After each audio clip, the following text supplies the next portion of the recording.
قیامت کے دن کچھ لوگ ایسے ہوں گے جن کا روزہ ان کے منہ پر مار دیا جائے گا، ان کی نماز ان کے منہ پر مار دی جائے گی، بلکہ کچھ لوگ ایسے ہوں گے کہ ان کی نمازیں ان کے خلاف گواہی دیں گی، ان کا قیام، ان کے رکوع، ان کے سجود ان کے خلاف گواہی دیں گے۔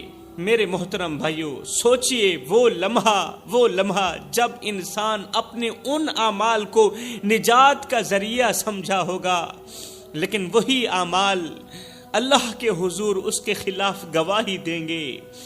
یہ کتنا خوفناک منظر ہوگا۔ انسان نے یہ سوچا ہوگا کہ یہ وہ اعمال ہیں جو آج میری بخشش کا ذریعہ بنیں گے، آج میری مغفرت کا ذریعہ بنیں گے، آج قیامت کا دن ہے، نفسا نفسی کا عالم ہے، ہر بندہ ہائے ہائے کی پکار رہا ہے۔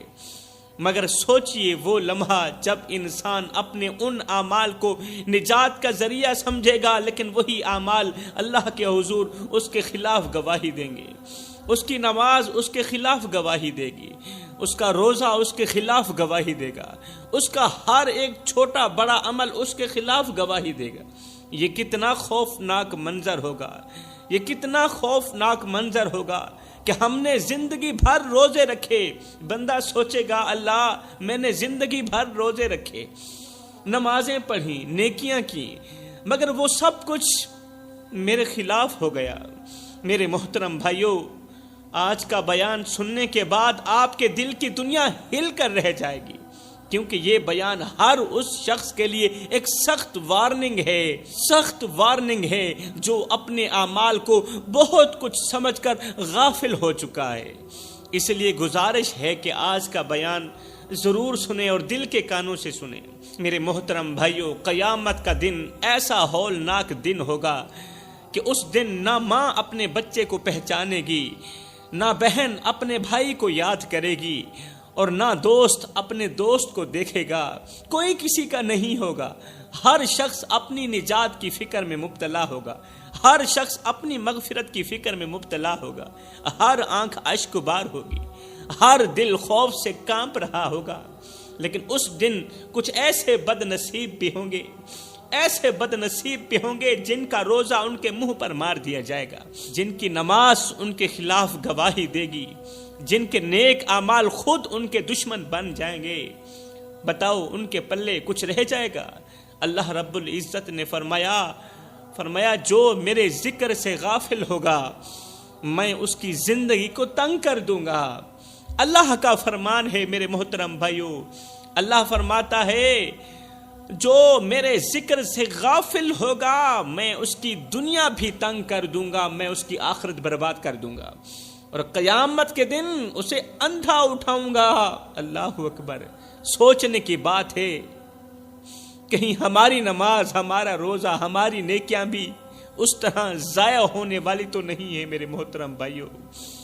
اس دن کوئی بہانہ کام نہیں آئے گا، کوئی سفارش نجات کا ذریعہ نہیں بنے گی، بس خالص نیت والے ہی کامیاب ہوں گے اور بد نیت والے ناکام ہو جائیں گے۔ یہاں پر میں تمہیں آنکھوں سے آنسو نکالنے والا ایک واقعہ سناتا ہوں۔ کہتے ہیں کہ کسی بستی میں ایک اللہ والا بزرگ رہتا تھا۔ وہ بزرگ جس کے دل کا تعلق اللہ کی ذات کے ساتھ جڑا ہوا تھا۔ خدارا میرے بھائیوں، جوانوں، اپنے دل کا تعلق اللہ کی ذات کے ساتھ جوڑ لو نا۔ اللہ اکبر! دل کا تعلق اللہ کی ذات کے ساتھ جوڑ لو اور رب کو حاصل کرنے کی کوشش کرو، اپنے رب کو پہچاننے کی کوشش کرو، رب کو راضی کرنے کی اور رب کو حاصل کرنے کی کوشش کرو۔ جب رب تمہارا ہو گیا نا تو سمجھو پھر سب تمہارا ہو گیا۔ جب رب تمہارا ہو گیا، رب کے عشق میں، رب کی محبت میں اور مدینے والی کی محبت میں ایک وہ مقام بھی آتا ہے، ایک وہ لمحہ بھی آتا ہے کہ دعا تو رہی بڑی دور کی بات، انسان صرف سوچتا ہے میرا اللہ پوری کر دیتا ہے، پھر ہاتھ اٹھانے کی ضرورت بھی نہیں پڑتی۔ بس اپنے دل کا تعلق اللہ کی ذات کے ساتھ جوڑ کر دیکھو تو صحیح، اللہ کی ذات بھی یہی آوازیں دے رہی ہے، اور میرے بندے اپنے دل کا تعلق اللہ کی ذات کے ساتھ جوڑ کے دیکھ تو صحیح، بخشش کی حد نہ کر دوں، مجھے رب العالمین بھی نہ کہنا، بخشش کی انتہا نہ کر دوں، مجھے رب العالمین بھی نہ کہنا، ایک بار تو میری چوکھٹ پر آ کر تو دیکھ، میں رب ہو کر تیرا استقبال کروں گا، تجھے ویلکم کہوں گا۔ کہتے ہیں کسی بستی میں ایک اللہ والا بزرگ رہتا تھا، اس کے دل کا تعلق اللہ کی ذات کے ساتھ جڑا ہوا تھا۔ اللہ اکبر، جو ہمیشہ اللہ کے ذکر میں مشغول رہتا تھا۔ جوانوں، دنیا میں 3 طرح کے لوگ رہتے ہیں، ایک وہ جو اللہ کو مانتے ہیں، دوسرے وہ جو اللہ کی مانتے ہیں، ایک وہ جو اللہ کو مانتے ہیں، دوسرے وہ جو اللہ کی مانتے ہیں، تیسرے وہ جن کی اللہ مانتا ہے۔ اب یہ بزرگ وہ تھا جن کی اللہ مانتا تھا۔ کہتے ہیں کسی بستی میں ایک اللہ والا بزرگ رہتا تھا۔ یہ بزرگ ہمیشہ اللہ کے ذکر میں مشغول رہتے تھے، دن کو روزہ رکھتے، پوری رات قیام کرتے تھے، راتوں کو اٹھ کر روتے تھے۔ راتوں کی تنہائیوں میں اٹھ کر رونا میرے اللہ کو بہت زیادہ پسند ہے۔ راتوں کی تنہائیوں میں اٹھ کر گڑ گڑا کر بچوں کی طرح اللہ کے حضور رونا میرے اللہ کو بہت زیادہ پسند ہے۔ وہ اللہ والے دن کو لوگوں کی مدد کرتے، کیونکہ مدد کرنے والا شخص بھی تو اللہ تعالیٰ کا محبوب ہوا ہے نا۔ عبادت اس مقام تک نہیں پہنچاتی جہاں غریب کی مدد پہنچاتی ہے، مخلوق خدا کی مدد پہنچاتی ہے، وہاں تک تو عبادت بھی نہیں پہنچا سکتی۔ وہ عبادت گزار کتنا بڑا عبادت گزار ہوگا، دن کو روزہ رکھتا تھا، پوری رات قیام کرتا، پھر دن کو اللہ کی مخلوق کی مدد کرتا، خدمت کرتا۔ وہ اپنی زبان سے ہمیشہ حکمت کے بول بولتا تھا، حکمت کے الفاظ بولتا تھا۔ ایک دن ایک شخص اس بزرگ کے پاس آیا، اللہ والے کے پاس آیا۔ اس شخص کی آنکھوں میں آنسو تھے، روتا ہوا یہ شخص حاضر ہوا، کہا حضرت میری زندگی مصیبتوں سے بھری پڑی ہے، میں جو بھی کام شروع کرتا ہوں وہ ناکام ہو جاتا ہے، اور بڑی بدقسمتی کی بات یہ ہے کہ میری دعا بھی قبول نہیں ہوتی، میرے گھر میں برکت نہیں آتی، اور میری ہر کوشش ناکام ہو جاتی ہے۔ آخر ایسا کیوں ہو رہا ہے؟ آخر مجھے کیوں لگ رہا ہے کہ میرا اللہ مجھ پر ناراض ہو گیا؟ آخر مجھے کیوں لگتا ہے کہ رحمت کے فرشتے مجھ پر خفا ہو چکے ہیں، اس لیے تو میرے گھر میں نہیں آتے، میرے گھر میں بے برکتی نے ڈیرا ڈال دیا، آخر ایسا کیوں ہو رہا ہے؟ یہ سن کر وہ بزرگ خاموش ہو گیا، تھوڑی دیر کے لیے خاموش رہا، پھر بزرگ نے آنکھیں بند کی اور روتے ہوئے فرمایا، بیٹا میں تمہیں ایک واقعہ سناتا ہوں جو شاید تمہاری زندگی بدل دے۔ اللہ والا اس دکھی آنے والے شخص کو ایک واقعہ سنانے لگا، وہ واقعہ آپ بھی سنیں۔ کہنے لگا میں تمہیں ایک واقعہ سناتا ہوں جو شاید تمہاری زندگی بدل دے۔ بیٹا کئی سال پہلے ایک شخص میرے پاس آیا تھا، یہ اللہ والا اس دکھیارے انسان کو ایک واقعہ سنا رہا ہے، کہہ رہا ہے بیٹا کئی سال پہلے ایک شخص میرے پاس آیا تھا، وہ بھی تیری طرح اپنی مصیبتوں سے پریشان تھا، مصیبتوں کی دلدل میں پھنسا ہوا تھا۔ میں نے اس سے کہا کہ بھائی اپنی زندگی پر غور کر اور دیکھ کہ کہیں تیرے اعمال میں کوئی کھوٹ تو نہیں۔ یہ سن کر وہ شخص کانپتے ہوئے میرے سامنے بیٹھ گیا۔ جب میں نے اس آنے والے شخص کو کہا نا کہ اپنے اعمال میں دیکھ کہ کہیں تیرے اعمال کے اندر کوئی کھوٹ تو نہیں ہے نا، کوئی ملاوٹ تو نہیں، میری یہ بات سن کر وہ شخص کانپتے ہوئے میرے سامنے بیٹھ گیا۔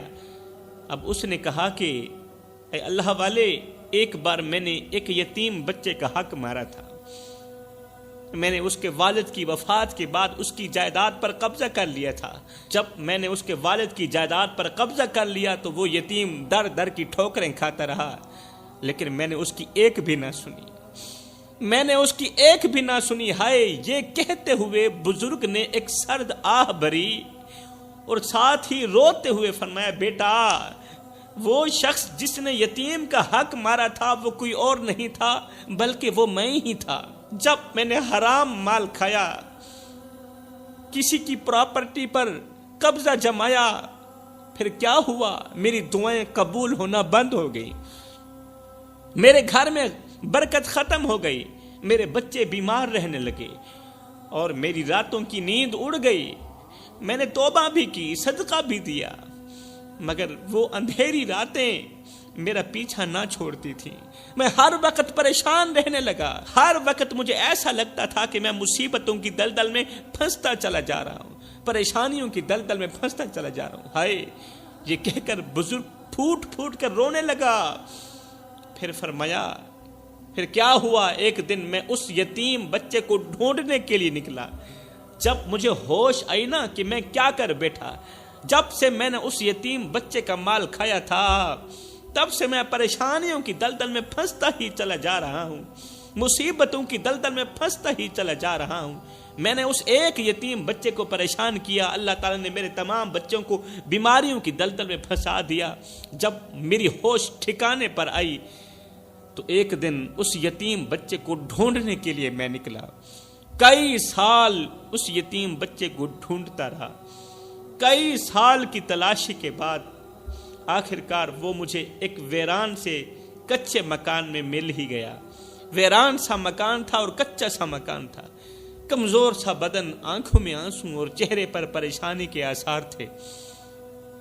میں جاتے ہی اس کے قدموں میں گر گیا, اس بچے کے قدموں پر گر گیا. میں نے معافی مانگی. میں نے کہا, بچے مجھے معاف کر دے, معاف کر دے, میں تیرا مال تجھے واپس کرنے آیا ہوں. میں نے اپنی ساری دولت اس بچے کو دے دی, ساری دولت اس بچے کے حوالے کر دی اور اللہ سے خوب توبہ کی, پختہ توبہ کی. اللہ, آئندہ کسی بچے کا مال نہیں کھاؤں گا, کسی کا مال ہڑپ نہیں کروں گا. اللہ نے اپنے کرم کے صدقے میری دعا کو قبولیت کا شرف عطا کیا. اللہ کے کرم سے پھر کیا ہوا, میرے گھر میں پھر سے برکت آنے لگی. میرے بیمار بچے ایک دم صحت یاب ہو گئے.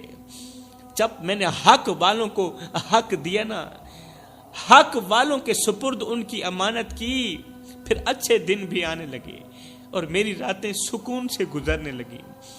پھر بزرگ نے اس دکھی شخص کو نصیحتیں کرتے ہوئے کہا, بیٹا اگر تیری دعائیں قبول نہیں ہوتی, اگر تیرے گھر میں بھی برکت ختم ہو گئی ہے, اگر تجھے ہر طرف ناکامیوں نے گھیر رکھا ہے, تو اپنے ماضی پر غور کر. میری طرح تو بھی اپنے ماضی پر غور کر, کیونکہ تو بھی اسی مرض میں مبتلا ہے جس مرض میں میں مبتلا ہوا تھا. پھر میری طرح تو بھی اپنے ماضی پر غور کر, گزرے ہوئے وقت پر غور کر. کہیں تو نے کسی کا دل تو نہیں دکھایا, کہیں تو نے کسی کا حق تو نہیں مارا, کسی کی بد دعا تو نہیں لی. یاد رکھ, مظلوم کی بد دعا سیدھا عرش پر جاتی ہے اور اللہ سے اپنی بات منوا کر ہی دم لیتی. مظلوم کی بد دعا, دنیا میں ایک مظلوم کی بد دعا ہے جو ہواؤں کو پھاڑتی ہوئی, فضاؤں کو پھاڑتی ہوئی, پہلا آسمان چیر کر, دوسرا آسمان چیر کر, ساتواں آسمان چیر کر عرش کا دروازہ جا کھٹکھٹاتی ہے اور اپنی بات منوا کر ہی دم لیتی ہے. میرے رسول کریم نے فرمایا, مظلوم کی بد دعا سے بچنا, کیونکہ مظلوم جب بد دعا کے لیے ہاتھ اٹھاتا ہے نا, پھر اس کی یہاں سے نکلی بد دعا سیدھا عرش کا دروازہ جا کھٹکھٹاتی ہے اور اپنی بات منوا کر ہی دم لیتی ہے.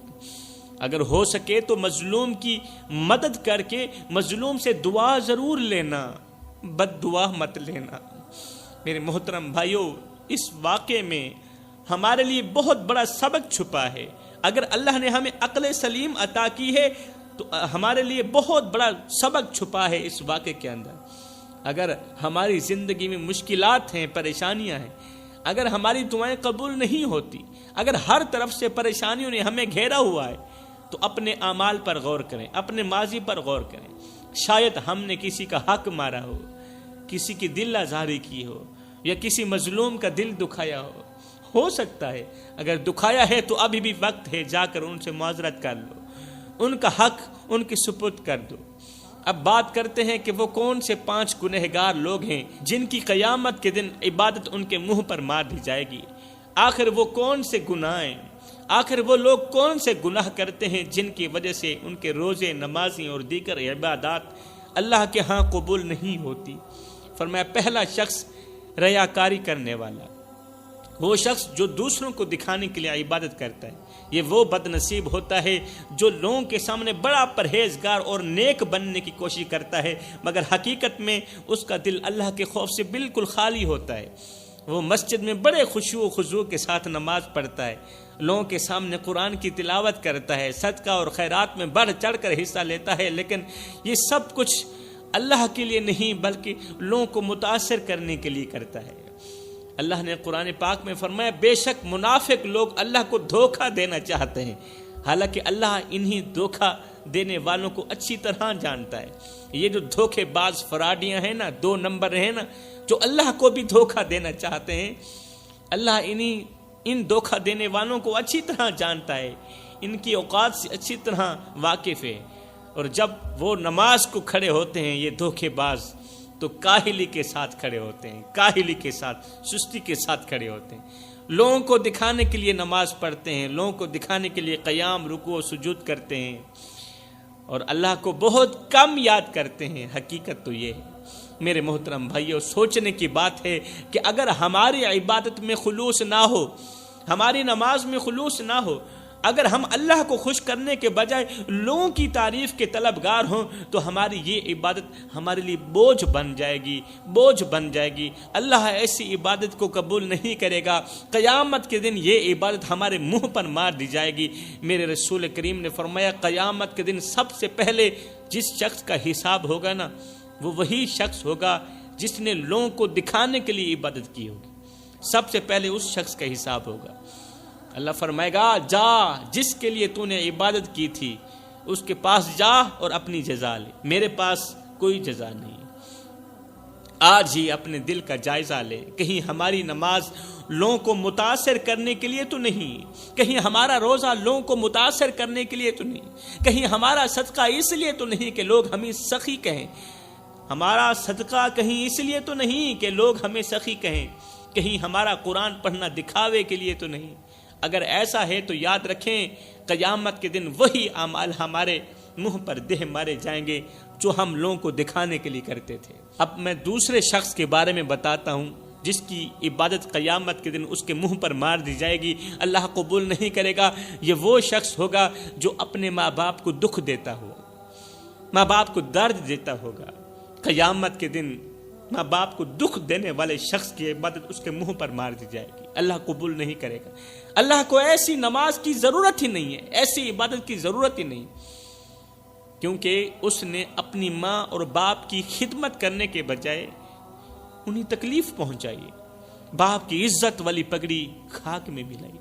اللہ نے قرآن میں ہمیں بار بار حکم دیا ہے کہ اپنے ماں باپ کے ساتھ حسن سلوک کرو، ان کی عزت کرو، ان کی خدمت کرو۔ آج کل کے ماں باپ بہت زیادہ پریشان ہیں، بہت زیادہ پریشان ہیں۔ اکثر بچے اپنے والدین کی عزت نہیں کرتے، ماں باپ کی خدمت نہیں کرتے، اور اپنے کاموں میں مشغول رہ کر ان کی تکالیف کا خیال نہیں رکھتے۔ اس دنیا میں ماں باپ اپنی زندگی کی تمام خوشیاں قربان کر کے اپنی اولاد کی پرورش کرتے ہیں، سکھ چین سب کچھ قربان کر کے اپنی اولاد کی پرورش کرتے ہیں، مگر آج کل کے بچے ان کی تکالیف کو نظر انداز کرتے ہیں اور اپنی دنیا میں مگن رہ جاتے ہیں۔ ماں باپ بیچارے روتے رہتے ہیں ساری زندگی، اولاد کو دیکھنے کے لیے ترستے رہتے ہیں۔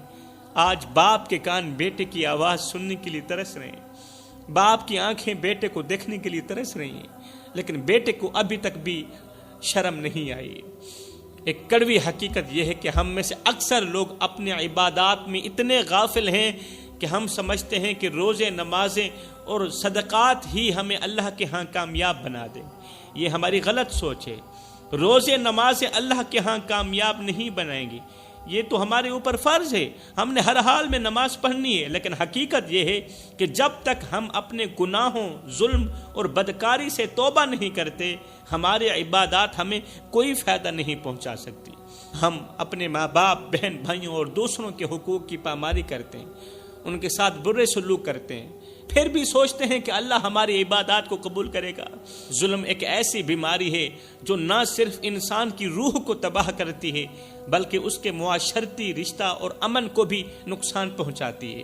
جو شخص ظلم کرتا ہے وہ نہ صرف دوسروں کی زندگی اجیرن کرتا ہے بلکہ اپنے لیے بھی عذاب کا سامنا تیار کرتا ہے۔ تو فرمایا تیسرا شخص ظالم ہو گیا۔ چوتھا شخص جس کی نماز قبول نہیں ہوتی، قیامت کے دن اس کی عبادت اس کے منہ پر مار دی جائے گی، وہ ہے تکبر کرنے والا. تکبر کرنے والا، خود کو دوسروں سے افضل سمجھنے والا. تکبر اللہ تعالیٰ کی چادر ہے، جو اس چادر کو کھینچتا ہے نا اللہ تعالیٰ اسے تباہ و برباد کر دیتا ہے. میرے رسول کریم نے فرمایا صحابہ سب کچھ کرنا، تکبر مت کرنا، میں مت کرنا. تکبر نیکیوں کو اس طرح کھاتا ہے جس طرح آگ لکڑیوں کو کھاتی ہے. تو فرمایا پانچواں گناہ اللہ کے ساتھ کسی کو شریک ٹھہرانا، شرک کرنا. فرمایا شرک کرنے والے کی عبادت بھی قبول نہیں ہوگی. تو فرمایا سب کچھ کرنا، یہ 5 گناہ نہ کرنا. اگر یہ 5 گناہ کرو گے تو یاد رکھنا تم تباہ و برباد ہو جاؤ گے، تم اجڑ جاؤ گے، نہ دنیا کے رہو گے اور نہ ہی آخرت کے رہو گے. میں دعا کرتا ہوں اللہ ہمیں ان 5 گناہوں سے جلد از جلد توبہ کرنے کی توفیق عطا فرما.